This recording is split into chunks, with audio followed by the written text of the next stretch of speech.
Quick question: if I told you the color of the wall you're staring at right now could tip the scales on whether you walk away from your job this year or stay another 5 years, would you believe me?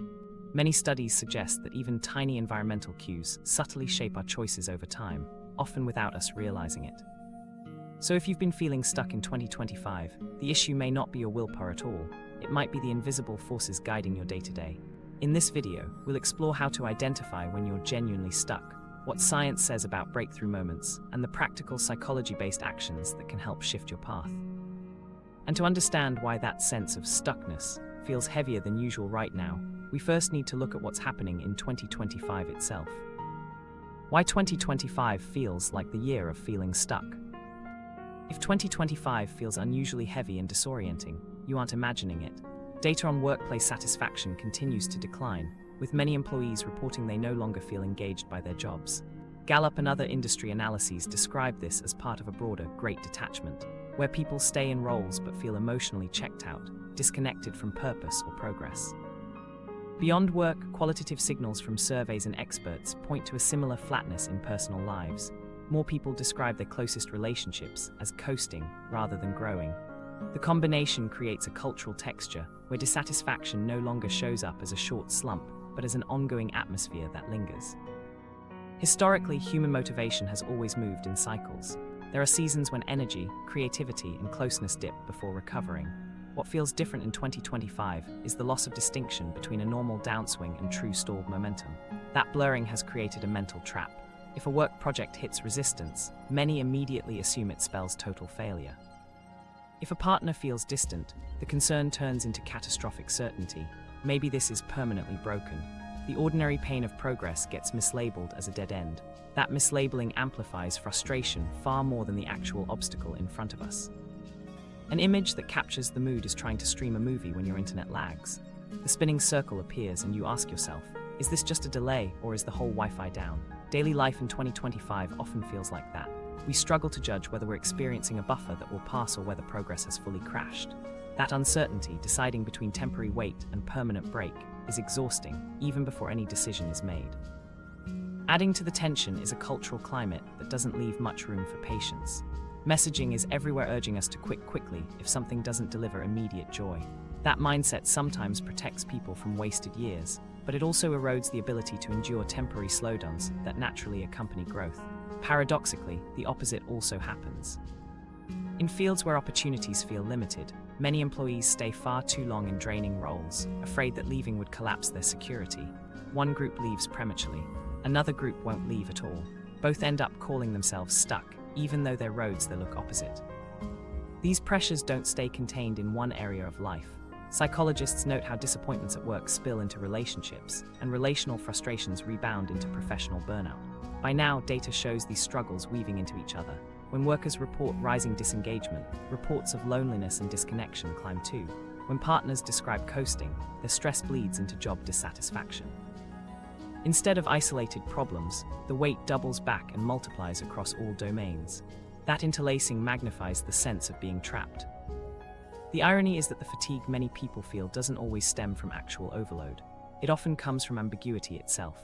People say they're drained not by the hours they work or the conflicts they face, but by the nagging uncertainty of whether their efforts will mean anything down the line. They keep asking, is this effort laying bricks towards something, or are these hours just vanishing? That lack of clarity consumes more energy than the tasks themselves. It's like carrying the weight of a frozen loading bar across your day. Every small decision feels heavier because you don't know if it matters. From a psychological perspective, this makes sense. The brain dislikes uncertainty more than it dislikes bad news. Clear outcomes are easier to adapt to than endless question marks. That's why people sometimes end relationships or jobs preemptively, not because the situation was unsalvageable, but because the unknown felt intolerable. The alternative response happens in reverse. Others grind away in hopeless positions because the thought of stepping into uncertainty feels worse than the known misery. Either way, the avoidance of ambiguity warps decisions. The overlooked solution lies in identifying whether you're truly stuck or just slowed down. Just as you troubleshoot technology, checking if the loading wheel means a pause or a crash, you need clarity before reacting. If you see a slowdown as temporary, you can stay the course without spiraling. If you recognize a structural block, you can take decisive action instead of waiting for a change that will never come. Without that basic diagnosis, Every move feels equal parts risky and futile, which feeds the ongoing anxiety. So what does identifying stuckness actually look like in practice? A useful first step is to run a simple two-question check. Ask yourself, am I gaining any new skills, insights, or feedback that matter to me? Has anything measurably improved in the past 3 to 6 months? If you answer yes to either, chances are you're buffering, not broken. Progress is happening even if it feels slow. If the answer is no to both, that's a signal that you might be in structural stuckness, where waiting longer won't change the outcome. This kind of micro-test breaks through the fog by giving you evidence instead of endlessly spinning feelings. The larger cultural picture, then, is not only about long hours, tight finances, or distant partners. It's about the constant second-guessing of whether we are building something real or just circling forever. That uncertainty becomes the invisible weight carried by so many in 2025. Some respond by pressing harder, others by withdrawing, both signs of missing clarity about what kind of slowdown they're experiencing. What stands out most about this rising dissatisfaction is that it isn't solely about personal flaws or choices. It's part of a shared context where people mistake temporary difficulty for permanent limits. And when enough people fall into that trap at once, it produces the feeling that an entire year has been tinted grey. The challenge is not to blindly increase motivation or replace every area of life that feels frustrating. It's to separate situations that would resolve with time from those that block growth no matter how patient you are. That diagnostic step is as practical as checking your modem before replacing your computer. Skip it and you guarantee wasted energy. Honor it and you can direct effort where improvement is actually possible. Seen this way, rising dissatisfaction in 2025 becomes something more than a warning sign of cultural malaise.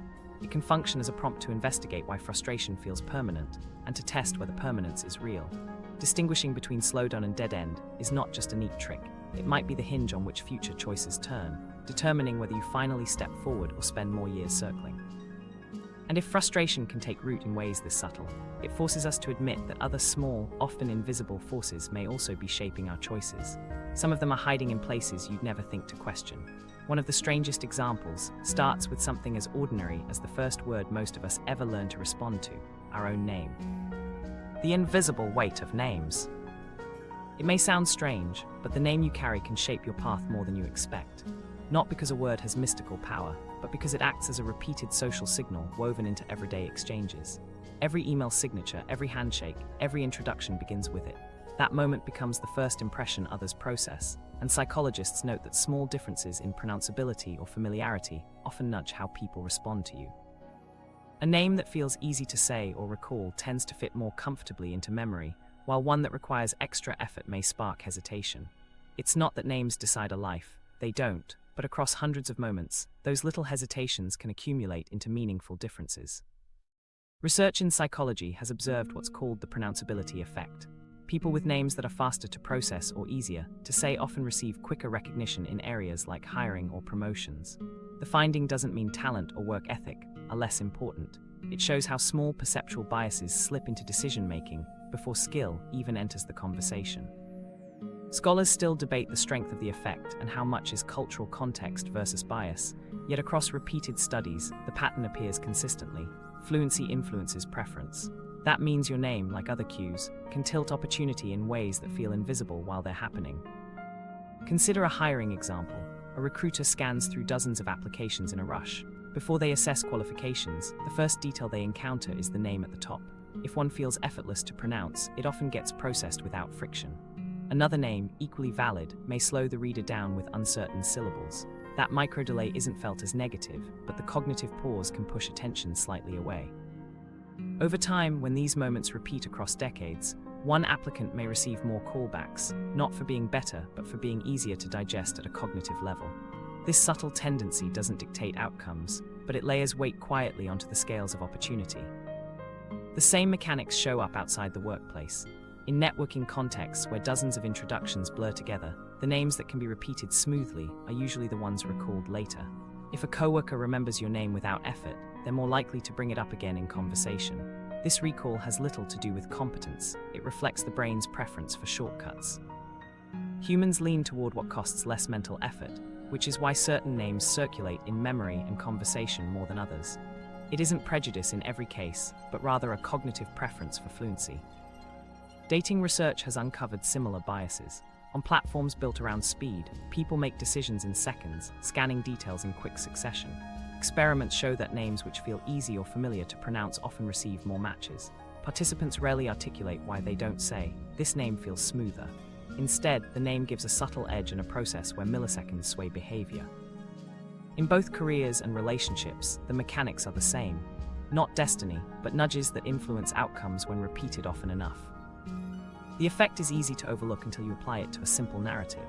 Picture two interns arriving at a software company on the same day. Both are equally qualified, both put in effort, both produce good work. One intern's name becomes second nature within a week. Everyone in the office uses it fluidly. The other intern's name stalls conversation as people hesitate or correct themselves. When managers later toss around ideas about new hires, which name rises to the top of their memory? It's usually the one spoken smoothly in meetings, in chatter, even in casual mentions at lunch. Over time, that difference in recall creates visibility, and visibility feeds opportunities.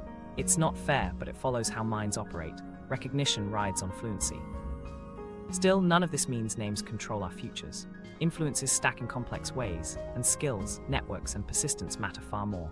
Names are simply one variable in the larger web of cues that interact with human biases. Some names may initially add friction, but those same names can also become memorable with time and confidence. Many leaders and innovators carry names that were once considered difficult, and their uniqueness ultimately emphasized their presence.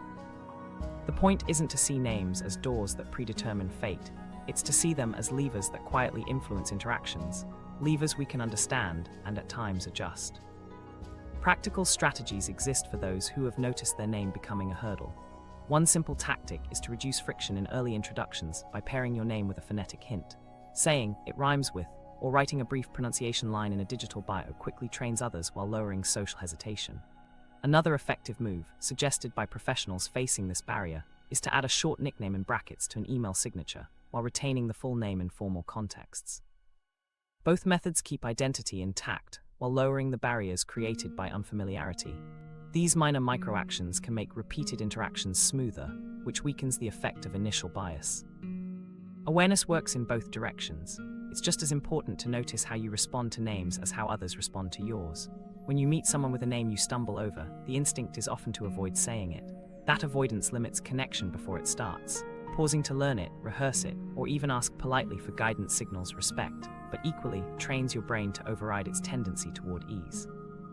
Small adjustments like slowing down to practice a name change how memory attaches. Over time, you not only reduce personal bias but contribute to a broader environment where effort and respect weigh more than shortcuts. Stepping back, the subject of names highlights a larger reality. We are constantly shaped by signals that seem trivial. Something as small as a syllable pattern can ripple through how opportunities are distributed. Scholars may continue to debate how strong the impacts are, but the value lies in admitting the presence of these influences at all. Names are not destiny, but they are nudges you can either ignore or account for. Recognizing them shifts the power dynamic from passively accepting outcomes to actively managing the context in which they unfold. The deeper lesson isn't limited to names. Any element of your environment, what people see, hear, or encounter first, can serve as a cue that shapes responses. Once you recognize that hidden levers like names exert influence, it becomes easier to question other surroundings that may also be exerting pressure. And some of the most striking examples of these subtle forces aren't linguistic at all but visual, built into the very colors around us. Colors that quietly control you. Why do so many gyms paint their walls in red, while fast food chains lean heavily on yellow? It isn't random or merely about style, it's deliberate psychology at work. Businesses test these colors because they tap into predictable emotional responses. A red gym wall doesn't just sit there, it stimulates your nervous system, lifting arousal and nudging you toward intensity. At a burger chain, yellow reinforces speed and appetite, making you more likely to eat quickly and order more than you planned. These cues feel backgrounded, but they guide behavior all the same. Psychological research, including findings highlighted in Adam Alter's work Drunk Tank Pink, shows consistent tendencies with color. Red often heightens alertness and in some cases even aggression, while blues and greens generally lower stress and promote calmer, more deliberate focus. Warm hues, reds, yellows, oranges, stimulate energy but also push people toward quicker, sometimes riskier choices. Cool tones encourage steadiness and restraint, helping people weigh options more slowly. These effects aren't rules etched in stone, but they represent nudges that influence how decisions feel in the moment. One striking example from the research involves a prison cell painted in what became known as drunk tank pink. The color initially appeared to calm aggressive behavior, with measurable reductions in agitation, but follow-up studies showed the effect could rebound. After that early drop in tension, prolonged exposure sometimes rekindled frustration. The nuance here matters. Colors don't permanently lock behavior in place, but they shift baselines that then interact with time, mood, and context. It's a reminder that environments operate on probability, not certainty. These same mechanics unfold in everyday spaces. If you work in a brightly colored office dominated by reds or oranges, your nervous system operates in a slightly heightened state hour after hour. Everything feels more immediate, which can feed into quicker judgments, blunt emails written in impatience, snap decisions on projects, or commitments agreed to without thinking them through. Shift that space to softer blues or greens, and the baseline changes. You're less reactive, more inclined to pause before deciding. It doesn't mean color alone controls your behavior, but the backdrop tilts the balance point for your choices. This distinction becomes important when we mistake restlessness for dissatisfaction. Warm palettes encourage movement, novelty-seeking, and change. That might feel energizing during exercise or when you need momentum, but over long stretches it can create simmering impatience. Suddenly, a decision to quit a job or end a relationship feels less like careful reflection and more like an outlet for the background restlessness your environment has been amplifying. By contrast, the influence of cooler surrounds, like pale green or soft blue, encourages persistence. The same frustration may be reframed as temporary instead of terminal. Over time, these nudges accumulate, showing up in major life paths as quieter but real contributors. Evidence of color's impact even extends to attraction and social cues. In several experimental contexts, the color red has been linked to increased approach behavior. Participants often rate individuals as more attractive when associated with red, but this effect has limits. Researchers emphasize its sensitivity to cultural and situational context. What feels inviting in one setting may feel aggressive in another. Again, colors are influences, not universal switches. Even small accents matter. You don't need to repaint your entire office for color to exert influence. Research shows that brief exposure to brighter hues can restore energy after monotonous tasks. That's why small items, a yellow notebook, a green plant, or a subtly tinted lamp, can recharge mental focus and soften impulsivity in otherwise neutral environments. These tweaks highlight the practical side of color psychology. It isn't about extreme makeovers, but about modifying signals that your mind processes automatically. The larger issue is time and repetition. If choices are made day after day against a backdrop of heightened stimulation, the likelihood of impulsive decisions rises. Imagine an employee frustrated after a tense meeting, sitting in a red-toned office. Their elevated arousal amplifies urgency, and quitting may feel like the only rational action. The same employee in a cooler-toned environment would feel less pressed by immediate stress and more likely to step back and reconsider. Neither outcome is guaranteed, but the contrast shows how color steers reactions at critical moments. Across years, that tendency can shape careers, relationships, and major life paths indirectly. Zooming out, entire environments reflect the same logic. Urban areas saturated with gray or concrete tones frequently correlate with reports of restlessness and burnout. In contrast, residents surrounded by greenery, natural blues and greens in trees, plants, and water, report greater satisfaction and persistence in long-term goals. Again, these aren't absolute determinants, but they highlight how the emotional palette of a surrounding space subtly seeps into daily choices. When the full visual field leans toward calm or agitation, the emotional consequences follow. Recognizing color as a background force puts agency back in your hands. You can test its influence without massive effort. For example, before making a serious decision about work or relationships, add a cool tone element to your environment, a plant on the desk, a soft blue object in your line of sight. These additions can downshift arousal just enough to reduce impulsivity. It may not change the final decision, but it changes the quality of thinking you bring to it. Such micro-interventions are practical ways to manage the cues around you, instead of being managed by them. That's the key. Color doesn't decide your life, but it shapes the mental stage where choices play out. It influences your baseline level of reactivity and patience, tilting decisions one way or another without your awareness. Over long spans, those probabilities accumulate into patterns. Ignoring color treats it as mere decoration, but acknowledging it lets you take small, intentional steps to align your environment with the kind of thinking you want to encourage. And color is only one part of the puzzle. The deeper principle is that environments are filled with subtle architectures, spaces, layouts, and design choices that steer behavior even when we think we're unrelatedly deciding. Once you start noticing how those forces operate, questions naturally arise. Are our surroundings quietly shaping the stuckness we feel, not just in broad tones, but in the very way rooms and spaces are designed? That's where we turn next.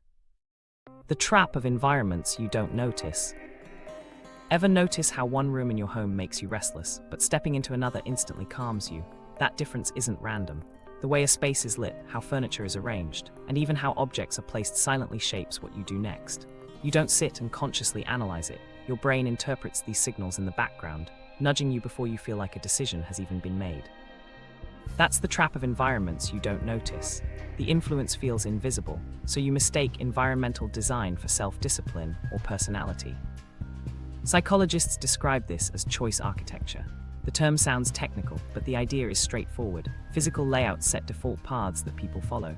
Grocery stores are the classic example. Healthier items often sit in harder-to-reach areas, while cereals line up perfectly at eye level for children. Shoppers moving quickly aren't weighing fresh judgment each time, they're following the friction built into the shelves. The principle repeats everywhere. If your desk is closer to your phone than to your notebook, distraction wins. Over time, the setup's influence feels like part of who you are, when really it's the environment steering you. Researchers have also pointed out that we treat our surroundings like a local reservoir. Every time you face a choice, your immediate environment acts as a resource that biases the outcome. This doesn't mean the environment locks you into one path. It means certain behaviors are more convenient, so they repeat. The brain prefers easier routes, so those routes gradually harden into habits. Eventually, what started as design choices in a room or building looks like deeply ingrained personality traits. The same process plays out at scale. Studies in environmental psychology show that residents with regular access to green spaces report higher well-being and perform better on cognitive tasks than those living in areas dominated by concrete. City design isn't neutral. It installs default behaviors. A walkable park nearby makes residents more likely to stroll or exercise, while neighborhoods without that option funnel people toward cars and isolation. At first, the choice looks personal, but over years it's geography writing the habit. The environment doesn't announce its role, which is why people often blame themselves for outcomes it shaped. Workspaces magnify the effect. An office bathed in fluorescent light with uniform cubicles encourages withdrawal and routine. Creativity and openness are dampened, not necessarily because employees lack imagination, but because the space doesn't invite it. Research consistently finds that offices with natural light, flexible seating, and access to greenery support deeper focus and collaboration, even when the tasks are identical. The difference isn't willpower, it's what the design makes available. Left unchanged, those nudges can divert whole careers in subtle ways. Sometimes the influence is as simple as furniture orientation. Walk into a living room where every seat faces a television, and evenings quietly bend toward passive consumption. Shift the layout so seats angle toward one another, and conversation wins more often. Night after night, the repeated default becomes identity. People might laugh at the idea that a couch is shaping their lives, but a misplaced sofa can redirect hundreds of evenings without notice. The pattern repeats so consistently because the architecture is always there, nudging, even when motivation is. What makes these traps difficult is how quickly we stop noticing the space around us. A sterile office, a cluttered shelf, or a dark corner at home becomes part of the background. You assume your distraction or lack of energy is weakness, when in reality the setting is siphoning energy before you start. After months or years, the environment feels invisible, so self-blame becomes automatic. We forget to ask what the space is encouraging and what it's preventing. This is where a quick audit helps. Try a 60-second scan of your own setup. Look for 3 frictions that cost you mental bandwidth during a normal day. Is your desk in poor lighting that strains your focus? Are the tools you use most often stored in places that require constant reaching or searching? Do obvious distractions sit within arm's length? Write down the top 3. That micro-check reveals where your environment is nudging you in harmful directions before you've even made a conscious decision. It's simple, fast, and often eye-opening. Once you identify those frictions, the fixes don't need to be drastic. Moving a desk near a window adds natural energy that artificial light can't replace. Placing fruit in a bowl on the table while hiding snacks in a cabinet reshapes eating patterns by design, not willpower. Flipping a chair to face another person instead of a screen adds conversation without forcing effort.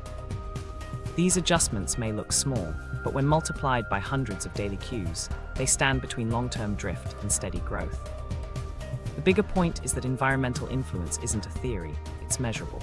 A worker spending hours commuting across a suburb returns home drained not because they lack drive, but because the geography etched extra fatigue into their day. A student in a dark dorm struggles longer with focus than a peer in a sunlit room, even if both commit similar effort. When these examples accumulate, they quietly shape entire life trajectories. The real trap is not recognizing it's happening and assuming discipline alone explains the outcome. So the smarter question is not, why am I unmotivated, but what repeat behaviors is this place structuring for me? Look around with that mindset. Does your house guide you toward passivity or engagement? Does your office produce collaboration or silence? Does your neighborhood create friction against activity or invite it naturally? Each answer says less about personal flaws and more about the operating system of your life. This matters because we often frame struggles as internal battles, discipline versus laziness, grit versus apathy. But if environments bias decisions through default ease or friction, then our lives unfold partly as a response to those defaults. That realization offers leverage. Once you see the invisible architecture, you get to decide whether to cooperate with it or edit it. And that's the point where the conversation about being stuck shifts from "something must be wrong with me" to "this setup is pushing me here every day." But even after seeing the role of the environment, one challenge remains. Editing surroundings won't answer the hardest dilemma people face. When you meet resistance, how do you know whether to persevere or to walk away? That tension demands a different kind of clarity, because both choices carry risk, and recognizing which path builds growth becomes the next critical question. Perseverance versus quitting, the hard question. Knowing whether to push harder or walk away is one of the most difficult choices anyone makes. Neither path comes without its cost. Staying carries the risk of years dissolving into frustration. Leaving forces you to live with uncertainty and the thought that maybe another few months would have changed everything. This question of perseverance versus quitting doesn't come with universal rules. The evidence is clear that both paths can be wise, but context decides which leads to growth. For years, grit was celebrated as a universal virtue. Stories of those who endured long struggles and emerged successful became cultural models. Yet research now emphasizes that grit only helps when aligned to the right goals. Psychologist Angela Duckworth, who popularized grit, has clarified that effort without direction is not strength, it's waste. She and others point out that grit works best in meaningful endeavors with opportunity for improvement. Persisting indefinitely in situations that lack those conditions does not signal resilience, only misapplied energy. The distinction becomes vivid when effort is measured not by hours or pain, but by progress. Pain alone is deceptive. People often assume the more uncomfortable they feel, the more noble the sacrifice must be, but suffering says very little on its own.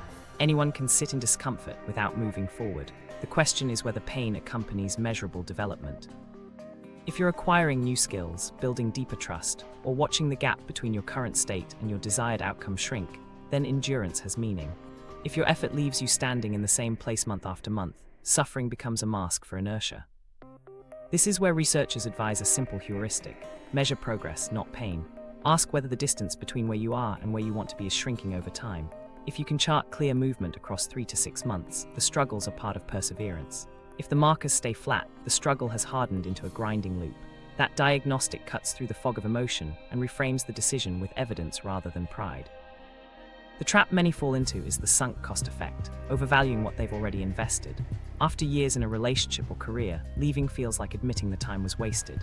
Yet behavioral economists argue the opposite. Sunk costs are already gone, and what matters is what your future gains will be. Past work and experiences can also transfer into new paths.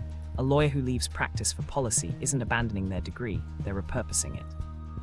Reframing quitting as reuse rather than dismissal dismantles the guilt tied to sunk costs. Adam Alter, who studies the psychology of being stuck, has described this dilemma as the tension between exploration and exploitation. Exploitation means continuing with what you've already committed to, working a job, sticking with a project, enduring in a relationship. Exploration means testing alternatives and risking short-term instability in the hope of better alignment. Research shows a mix is necessary. Overexploitation leaves you stagnant.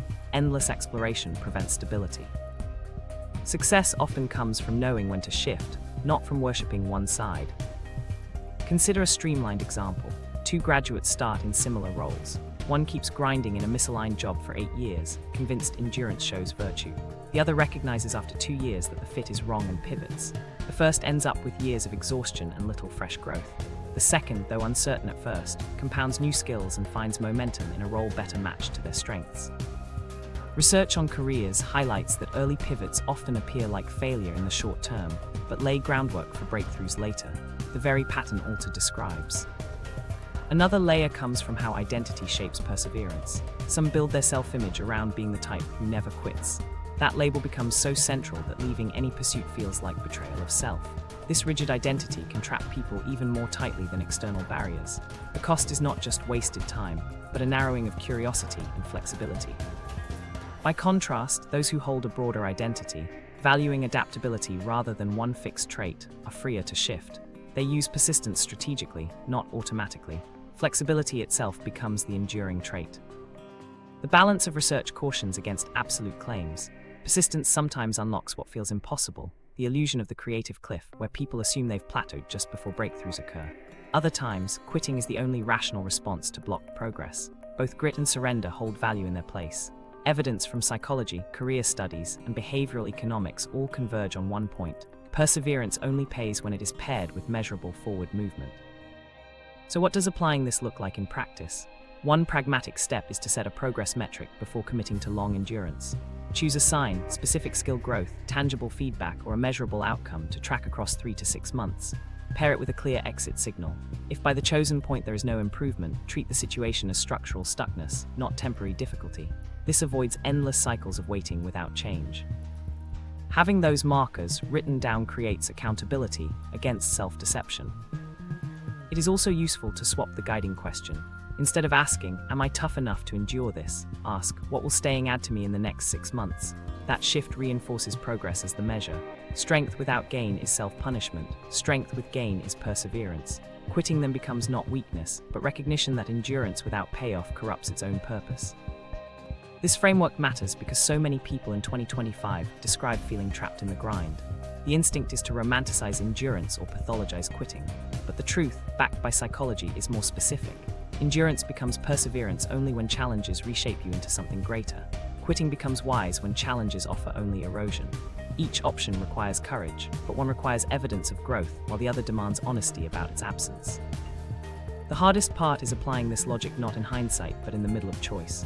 When you're inside the daily grind, it feels safer to cling to identity or sunk costs. That's why setting time-based progress checks is so effective. It creates an external boundary when our inner judgment can't be trusted. Through that structure, perseverance and quitting cease to be moral categories and become strategic ones.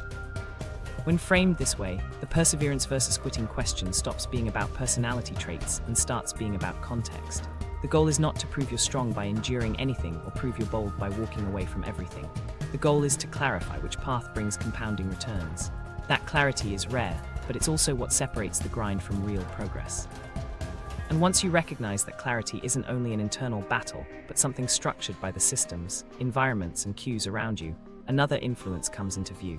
Beyond personal framing and environmental design, there's a quieter but equally powerful force shaping who keeps going and who gives up: the people standing closest to you. When social circles dictate your path. Why is it that you can go years ignoring something like a marathon, only to find yourself browsing for running shoes the moment several close friends sign up? That shift usually has less to do with exercise itself and more to do with the subtle pull of your circle. Social scientists call this social proof. When people you trust normalize a behavior, it begins to feel not just possible, but almost inevitable. The decision feels like it arose from your own mind, but the timing nearly always traces back to the group. The same mechanism extends far beyond hobbies. It shapes serious life choices that determine careers and relationships. Behavioral science shows that people commonly adopt major moves, like switching cities or careers, not because they've run exhaustive analyses, but because friends or peers made a similar leap first. When a network normalizes a choice, the brain tags it as feasible. The shift isn't framed as copying, but as acting on something that now feels credible. Without that social signal, many of those big steps might never have entered consideration. This explains why two individuals with nearly identical backgrounds can experience radically different trajectories. One is surrounded by peers who frequently change jobs, test new projects, and talk openly about growth as standard. The other relies on friends who see security as the main marker of success and treat caution as wisdom. Over time, each internalizes the assumptions of their group. The first begins to see bold experimentation as the norm. The second sees stability as the only responsible path. Skill levels may be the same, but the default scripts about what's normal diverge, and those scripts eventually dictate action. Social comparison adds another layer here. Research shows that people weigh social gains and losses differently. They feel outsized joy when others validate upward movement and outsized discomfort when even small successes highlight someone else's lack. Subtle dynamics of envy and gloating push choices in directions no one admits out loud. It's not always conscious competition. Often, it's a quiet calibration. You match the pace of your group so you neither lag behind nor stand out too far. Those calibrations, repeated, explain why entire friend groups seem to lock into similar milestones at the same time. This influence doesn't stay surface level. It feeds into what psychologists sometimes describe as ambient energy. Motivation isn't just an internal battery, it's also an absorbed current. A workplace full of colleagues excited about new ideas spills energy across the room, lifting everyone into higher creativity. Place those same individuals in an office where people avoid challenges and count down the clock, and the energy reverses. You get the same worker producing different results, simply because group energy leaks into their motivation system. Relationships offer another view. Couples often unintentionally absorb the tone of their wider networks. A couple spending time with friends who prize adventure gradually drifts toward traveling, seeking novelty, and building routines around exploration. The same couple, embedded in a peer group that prioritizes repetition, may instead adopt predictable weekends, conservative decision-making, and narrower horizons. Neither path is inherently better, but both reflect the gravitational pull of group values. People usually describe the difference as a shift in personal preference. The more accurate explanation is that they shifted circles, and the circles reshaped them. The darker side unfolds when negativity spreads. If friends normalize cynicism, avoidance, or low ambition, it seeps into the outlook of anyone nearby. Even someone who feels independent starts mirroring those tones after repeated exposure. It doesn't require deliberate persuasion. The voice of the group becomes the background track, lowering enthusiasm and narrowing vision. Latent energy can fuel transformation just as easily as it can suffocate it. The career angle makes this especially visible. In some circles, accomplishments and skill development are constant conversation topics. That pressure to rise with the group creates momentum, even for members who might otherwise stall. Contrast that with circles where achievements are dismissed or never mentioned. Over time, silence about growth redefines what's available. Choices that might have seemed natural if friends were pursuing them start to look excessive. Again, it isn't inner character steering the outcomes so much as the shared baseline everyone is working from. These forces ripple through milestones in ways most people underestimate. Getting engaged, buying a home, or switching industries often happens not when individuals independently decide the time is right, but when enough peers make similar moves. Seeing others act primes the possibility. Without those exposures, the idea might not have surfaced at all. With them, it feels self-generated. It isn't nagging or direct instruction. It's the quiet shift of what the group frames as ready and reasonable. The humor of it becomes clear in smaller obsessions. Whole circles abruptly adopt the same craft beer, running trail, or weekend activity. Taken out of context, it looks like mimicry. Inside the group, it just feels natural. Scale that same process to major decisions, and the influence looks less funny and far more consequential. We rarely admit that what we call independent action often falls neatly inside the range pre-approved by our circles. One of the sharper findings in social science is that we underestimate just how much copied behavior lives inside us. People love to imagine they're self-directed, immune to imitation. Yet careful studies of social comparison and interdependent decision-making prove otherwise. Choices accumulate as echoes. Even rebellion against a group is often just the group's voice flipped into inversion. Either way, the individual is still reacting to the social frame, not escaping it. What does this mean practically? It means your social circle is one of the most powerful shapers of whether you keep grinding in the wrong place or pivot toward growth. Every hour you spend with peers carries silent suggestions about what's possible, what's risky, and what counts as success. You can resist them, but only if you first admit they're happening. Denial lets drift win. Awareness creates choice. Here's a simple exercise. Before making a major decision, quitting a job, moving cities, launching a project, write down 3 reasons that belong squarely to you, rooted in your values, finances, or skills. Then write 3 reasons that clearly come from people around you. If most of the weight falls into the social column, pause. That doesn't mean you must stop, but it does mean you're echoing rather than directing. Pausing to rebalance ensures you act for reasons that will last, not just because you matched the momentary energy of the group. Social dynamics can also explain surprising career turning points. Research on creative hot streaks shows that bursts of extraordinary output usually follow a period of exploration, but whether someone dares to explore often depends less on character and more on peers. If your circle treats experimentation as normal, you try more diverse projects, eventually concentrating on what fits best. If your circle avoids exploration, you may never create the conditions for a hot streak at all. Again, group norms tilt the path before you even realize they're doing it. All of this leads to a central truth. Social circles are not neutral. They distribute expectations, define thresholds, and broadcast invisible limits. They're the unspoken script behind much of what you think are private motivations. That recognition is uncomfortable. No one likes to think their choices are borrowed, but it's also freeing. Because the moment you see it, you can test whether your surroundings support the life you want, or whether you need to adjust who has the loudest voice in your daily environment. And once you start adjusting, you notice something else. When your group quiets the noise of self-doubt or accelerates your sense of possibility, ideas appear faster. Choices no longer feel like grinding battles but like sudden openings, which raises the next question. Why do those breakthroughs often arrive at the strangest, least convenient moments? The science of breakthrough moments. Breakthrough moments feel mysterious at first, but science shows they follow recognizable patterns. They're not accidents, and they don't rely on lucky timing. They emerge from how the brain processes problems, especially when effort and rest cycle in the right ways. Understanding that rhythm explains why insights appear most often when you've stopped pushing and let your mind wander somewhere low demand. When you focus intensely on a challenge, your thinking tends to narrow. Psychologists often compare this to wearing down ruts in a dirt road. You drive the same tracks repeatedly, but you never discover an alternate route. The brain is built for efficiency, so it reuses recent pathways in hopes of cracking the problem. The downside is that efficiency sometimes means repetition instead of progress. That's why doubling down with more effort can trap you in the very loop you're trying to escape. Stepping away makes a difference because your brain never actually goes quiet. Even if you pull back from a problem, background networks continue processing fragments of information. Cognitive researchers call this the incubation effect. After struggling without success, disengaging and switching to a low-demand activity increases the odds of solving the problem later.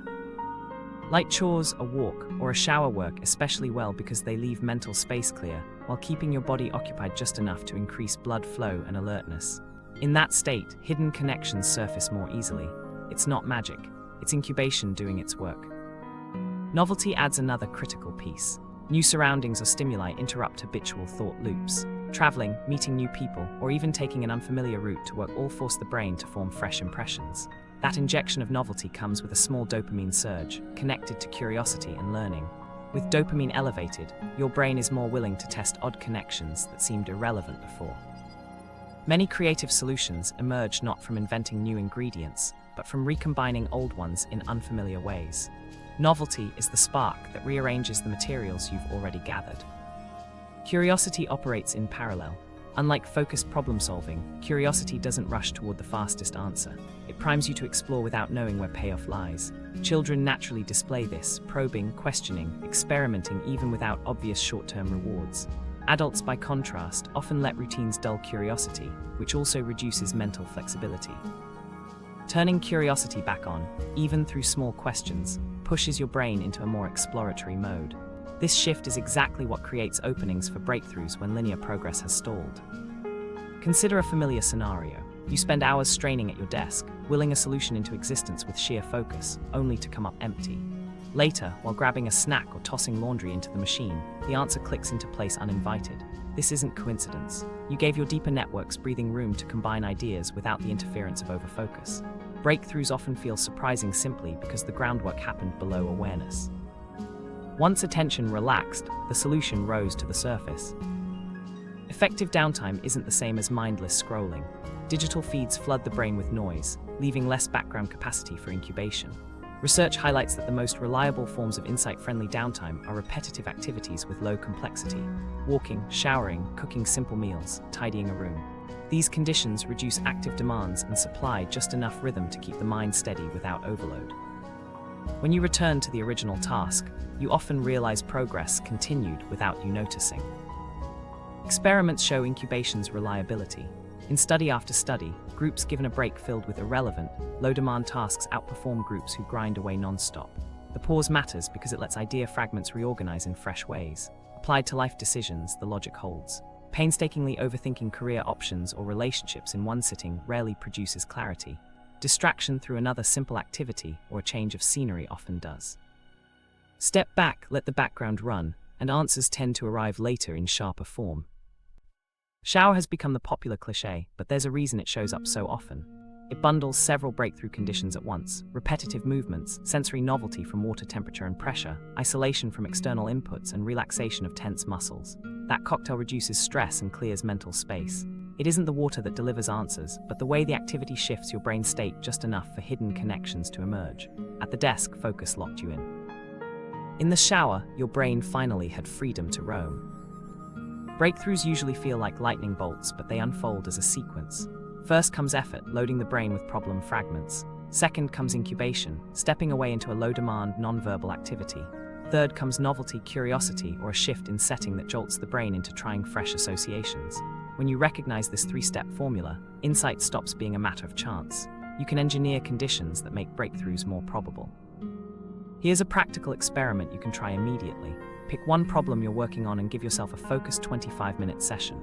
Push hard, write out ideas, chase possibilities. Then take a 10-20-minute break with a low-demand activity. Step outside for a walk, wash dishes, fold laundry. When you return, pay attention to whether new links or solutions appear without forcing them. This simple cycle recreates the same mechanics researchers identify in incubation studies. Many find it surprisingly effective because it doesn't rely on waiting for inspiration. You invite the conditions that produce it. Recognizing the science behind breakthroughs changes how you use time. Instead of seeing pauses as wasted hours, you begin to view them as essential inputs to problem solving. The grind supplies raw material, but reflection and low-demand breaks restructure those fragments into insight. With practice, you stop mistaking breakthroughs for luck and start treating them as the product of deliberate design. And there's a deeper lesson here for anyone who feels stuck. Often it isn't that you lack ability or ideas, it's that you're holding onto the problem too tightly, leaving no oxygen for the brain to work in the background. Loosening that grip through rest, novelty, and curiosity is sometimes the only way forward. In moments where progress feels impossible, you may not need more endurance, you may need more incubation. This reframe matters for decisions outside creative problem solving. People facing big life choices, whether to stay in a role, shift careers, or navigate relationships, often try to brute force clarity by sitting longer with spreadsheets, lists, or conversations.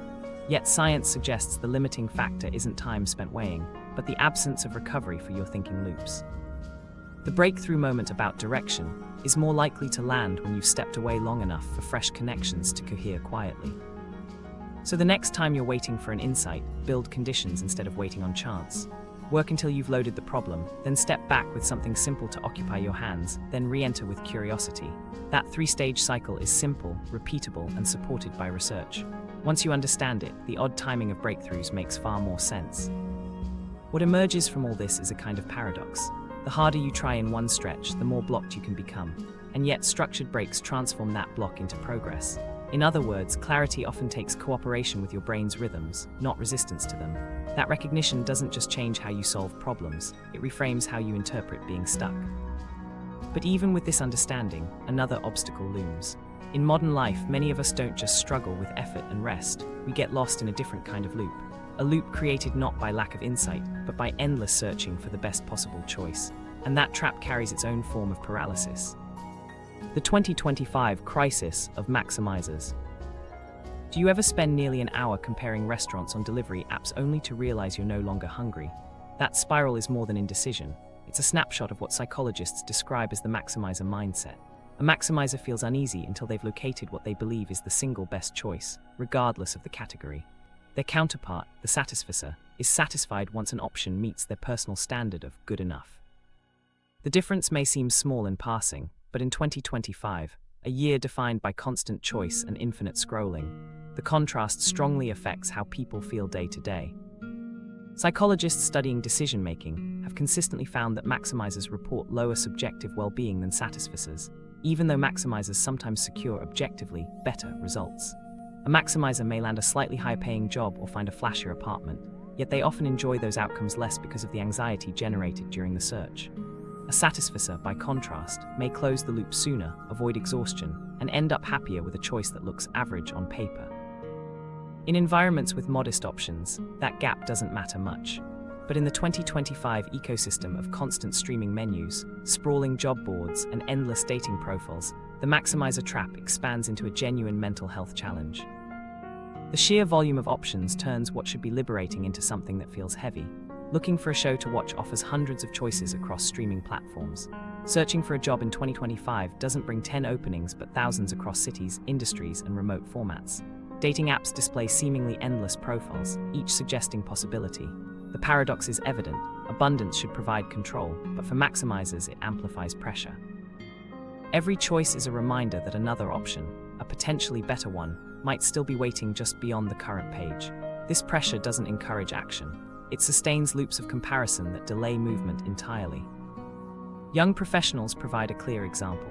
Surveys show many hold back from applying for jobs not because they lack options, but because they fear committing too soon. They imagine a perfect role sits just beyond the one they're considering. Likewise, online dating illustrates the same loop. Matches arrive easily, yet maximizers hesitate to message anyone, fueled by the thought that a more compatible person could appear with one more swipe. In these circles, the time spent comparing grows, while actual lived experience shrinks.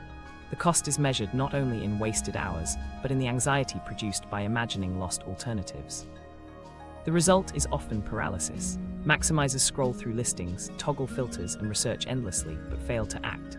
Even when they do act, satisfaction doesn't last. Every decision carries the shadow of opportunity cost, and maximizers replay alternatives in their mind. A satisfier who orders dinner moves on. A maximizer finishes a meal while wondering if another restaurant would have been better. One accepts a job and starts growing, the other accepts and then mourns what wasn't taken. This dissatisfaction isn't exaggeration, it's an emotional tax paid continually for resisting good enough. To see this in professional terms, imagine Sarah, a maximizer trying to change jobs. She spends month after month scanning postings. Every time she prepares an application, she discovers a newer, slightly better role and restarts the process. By the end of the year, she's drained and unemployed. A satisficer like her friend David takes a different route. He applies quickly to several solid openings, accepts one, and spends the year building new skills. Sarah may eventually find a job with higher pay, but the emotional cost of waiting and the lost year of growth weigh heavier than any marginal improvement. Dating provides a related pattern. A maximizer may spend weeks swiping and accumulating dozens of matches. Each profile looks promising until a new one appears with one feature the last didn't have, which reignites the loop. Because the ideal combination never shows up, the maximizer delays meeting anyone at all. What feels like caution slowly changes into exhaustion. Compare this with a satisficer who messages a few, chooses one for a conversation, and agrees to meet. Instead of chasing every possible comparison, they redirect focus toward building connection. The outcomes diverge because the approaches diverge, not because opportunity is scarce. Research shows that even when maximizers achieve outcomes that look objectively better, like higher salaries or more ideal partners on paper, they express less contentment than satisficers. The act of maximizing depletes bandwidth. By treating every decision as if perfection hangs in the balance, maximizers experience regret even in the midst of success. This is what makes abundance in 2025 such a paradoxical problem. Increased options should empower choice, but instead they intensify regret for those caught in maximization loops. It's important to note that abundance doesn't hurt everyone equally. Satisficers still experience decision fatigue in environments with extreme choice, but they can release the pressure earlier by committing once minimum standards are met. Maximizers, however, interpret that same abundance as unfinished business. As algorithms widen possibilities with tailored suggestions, maximizers perpetually restart their search. The environment doesn't cause maximization tendencies, but it magnifies them until daily functioning is affected. There are practical ways to interrupt this cycle. One immediate diagnostic is to ask, how long do I usually research this type of decision? If the answer is more than 30 minutes repeatedly, you're likely stuck in a maximizing loop. Another practical method is to set a time boundary and minimum threshold before starting. For example, give yourself 15 minutes to choose a pair of shoes or a restaurant, paired with a simple standard like meets comfort needs or fits budget. Once an option meets it, commit. This micro-action works because it reframes success from finding the absolute best to acting within criteria. Instead of eliminating regret entirely, it prevents regret from multiplying during the decision process. Psychologists working in cognitive behavioral interventions often highlight strategies like these because they replace perfectionistic searching with structures that redirect behavior. Deciding and staying decided frees attention for what matters afterward: eating, learning, working, relating. The goal isn't to teach satisficers to shortcut decisions blindly or maximizers to abandon standards. It's to ensure the energy spent searching doesn't outweigh the benefits of acting. Consider the delivery app example again. If a satisficer decides quickly, they eat on time, move on, and often feel full and satisfied. The maximizer may still be scrolling 40 minutes later, debating restaurants, then order late and second-guess the meal. Both individuals had the same resources, but their experience diverged because one loop continued while the other stopped. This small difference scales when it comes to jobs, relationships, or major life events. Life paths diverge not necessarily because options change, but because decision habits interact with environments flooded with those options. The cultural layer makes this harder. Advertising and platforms often market the idea that perfection is always possible if you keep searching. Perfection is framed as desirable, while settling is criticized. Maximizers readily adopt this framing, treating anything less than optimal as failure. Satisficers quietly resist it, recognizing that good enough delivers stability that drives more tangible forms of progress. Neither mindset is inherently right or wrong, but the maximizer risks exhaustion because modern systems are built to exploit endless searching. This suggests a reframing. Accepting good enough is not resignation. It reallocates energy toward what matters after commitment, doing the job, spending time with someone, enjoying the meal. The benefit comes not from lowering standards, but from preserving mental bandwidth to actually live with outcomes. Maximizers may still secure slightly higher objective results at times, but if those results feel hollow, the gain is lost in replayed what-ifs. Useful mindset shift for 2025 might be to treat satisficing as a skill rather than a flaw. By clarifying minimum requirements and setting decision limits, you train yourself to exit loops before they consume you. Some maximizers find it helpful to externalize the rule. Write down criteria, set a timer, and once both are met, act without scrolling further.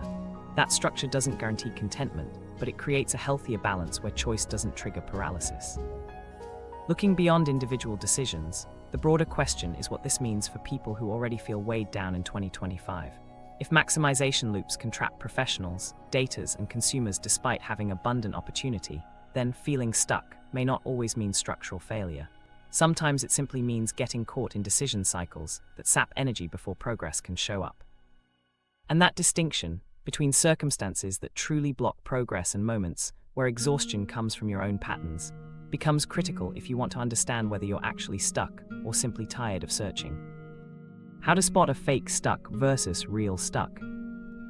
One of the most useful questions you can ask yourself in moments of uncertainty is this: am I experiencing a temporary slowdown, or am I truly in a place where no amount of effort will change the outcome? That difference between what we might call a fake stuck and a real stuck situation isn't just semantic. It determines whether persistence will eventually pay off or whether it's time to conserve energy and plan a pivot. The problem is that both states feel the same in the moment: frustrating, draining, discouraging. The only way to separate them is with deliberate diagnostics instead of gut reaction. Think of it as running a quick 3-part test. The first part is progress signals. Ask yourself, over the last 3 to 6 months, has anything tangible improved? Skills, opportunities, recognition, or clarity? Even small gains matter if they point to a trend. The second part is feedback quality. Are peers, mentors, or supervisors acknowledging forward movement, or are they repeating the same critiques despite changes in your approach? Consistent stagnation in feedback often signals structural barriers. The third part is your response to rest. Do breaks recharge you, or do you return from a holiday just as depleted as before? If rest never restores momentum, it may not be fatigue. It may be a sign that the system itself is blocking you. Together, these questions form a quick audit you can run in less than a minute. They're simple, but they transform vague feelings into data. And data helps prevent the common mistake of either walking away too soon or sticking around far too long. Researchers who study motivation emphasize that short plateaus are normal and often precede growth spurts. What feels like a stall can be groundwork for a leap. That's why you need to measure change over time, not day by day. Looking for improvements across a span of 3 to 6 months is a much more reliable diagnostic window than reacting to individual tough weeks. To make this process practical, it helps to put numbers on the page instead of trusting memory. One way is to keep a 6-week progress log tied to a single metric: a stretch of skill growth, new opportunities opening, or the quality of feedback you receive. Once a week, jot down one concrete data point in that category. At the 6-week mark, review the entries as a set. If there's upward movement, even small increments, that's the signature of temporary pain. If the entries are flat or negative across the full span, you may be dealing with structural stuckness. That pattern recognition often reveals truths that emotions obscure. Here's how it plays out in everyday life. Temporary pain feels like Alex, who after a month at a demanding new job is exhausted and ready to call it quits. But when he notices that projects take less time each week and colleagues point out improvements he barely sees, he realizes fatigue is masking real progress. By contrast, structural stuckness looks like Maya, who after 7 years in the same role hears the same review. No promotion potential here, but good effort, despite investing countless extra hours and credentials. Vacations don't reset her energy, motivation never returns. For Alex, endurance leads to growth. For Maya, endurance only extends stagnation. These compressed vignettes highlight how dramatically outcomes can differ once you label the type of difficulty. Catching that difference doesn't mean every decision becomes black and white. Life carries grey areas where progress appears uneven or feedback is mixed. That's why the audit is about probability, not certainty. If 2 of the 3 checks, progress, feedback, rest, signal decline, it's worth treating the situation as more than a passing slump. If the opposite is true, caution against a premature exit. Thinking of it this way makes the audit less like a verdict and more like a compass. It orients you, even if it doesn't dictate your exact next steps. It's also important to frame quitting or pivoting carefully. Evidence shows that people often quit without a plan, fueled by frustration alone. That usually leads to trading one form of stuckness for another. Realistically, the better move is to use the audit to confirm what kind of situation you're in, and if it's structural stuckness, layer in preparation. What specific exit route exists, who can provide advice, and how will you sustain yourself in transition? Consulting advisors, trusted peers, or mentors can refine what the audit suggests. Quitting impulsively locks in new risks. Quitting with a structured exit plan restores agency. What complicates matters in 2025 is cultural messaging that glamorizes extremes while ignoring nuance. On one end, some self-help voices tell you to push relentlessly through any obstacle. On the other, wellness slogans encourage escape at the first hint of stress. Both distort reality. Growth often includes discomfort, but discomfort alone doesn't certify growth. Just as stagnation doesn't always mean you should flee immediately. The audit provides a middle ground, a way to test whether difficulty is sharpening you or draining you without return. To make the metaphor more tangible, picture a phone app with a frozen loading wheel. Sometimes the pause is just buffering, patience brings the next frame into view. Other times the app has crashed completely. No matter how long you wait, nothing will load. If you can tell the difference, you avoid wasting time either restarting too quickly or waiting forever. But if you can't tell, you'll either throw out a system that was fine or remain frozen in front of a screen that never refreshes. The diagnostic lens is your way of distinguishing lag from collapse. Humor can help here too. Imagine rebooting your router every time the Wi-Fi hiccups for 3 seconds. Friends would roll their eyes as you unplug and replug cables 5 times a night. That's the equivalent of quitting every situation the moment fatigue appears. At the same time, imagine sitting patiently at your desk while the router lies shattered on the floor, insisting it will reconnect if you just wait long enough. That's what it looks like when people confuse permanent stuckness for temporary pain. Both extremes waste time and energy. The audit interrupts both by asking you to test before reacting. The real power of a simple framework like this is that it gives language to confusing emotions. Instead of saying, "I just feel stuck," you can classify the stuckness. Temporary difficulty becomes growth in disguise, worth pushing through. Structural stuckness becomes a signal for change, worth planning an exit. Naming doesn't make challenges vanish, but it prevents paralysis. Most people make better choices when they have categories instead of fog. Action becomes thinkable again. When the next crossroad comes, whether in work, relationships, or personal projects, don't just measure hurt, measure trajectory. Track what's changing across months, not days. Weigh feedback as much as self-judgment. Notice whether rest renews you or leaves you flatlined. Those clues separate episodes worth enduring from environments worth outgrowing. And while outgrowing is harder than just waiting, it's often the only route toward renewal. Once you learn to spot the difference between fake stuck and real stuck, you regain the ability to calibrate instead of guessing. That calibration opens the door to smarter choices, where persistence matches fertile ground and pivots happen before more years are lost. And once the diagnostic piece is in place, a natural follow-up emerges. What practical steps can you take day to day to shift momentum? Because diagnosing stuckness answers the what, but progress only emerges when you decide how to act differently in the conditions you have. Micro actions that create macro change. Most people assume that the only way to change direction is through drastic reinventions, leaving a job, ending a relationship, or uprooting life completely. In reality, change is often sparked by smaller moves. Psychologists describe this approach as conducting friction audits. The goal is simple: identify the tiny barriers built into daily routines that drain energy and slow progress, then remove them. These aren't dramatic gestures, they're maintenance-level adjustments that over time create very real momentum. The word audit can sound heavy, but here it means nothing more than scanning for points of resistance.